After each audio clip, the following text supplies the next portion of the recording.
ka mga estudyante sa La Carlota City College ang ginpatigayon ng GMA Kapuso Barangayan.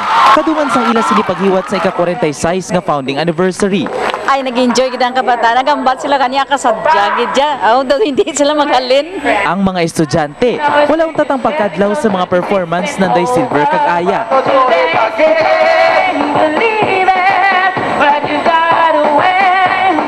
All out man ang partisipasyon sa mga taga-LCCC sa mga pahampang kag-aktibidad nga gindulong sang Kapuso Network.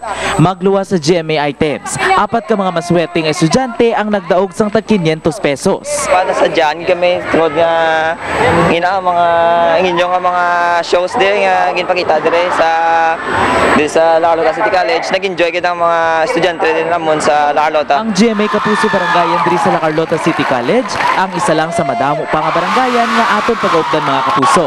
Gani bantay lang kay base kamo naman ang amon pagkasudlon. Bantayan daw sa nga semana ang kompletong istorya sang sini nga barangayan.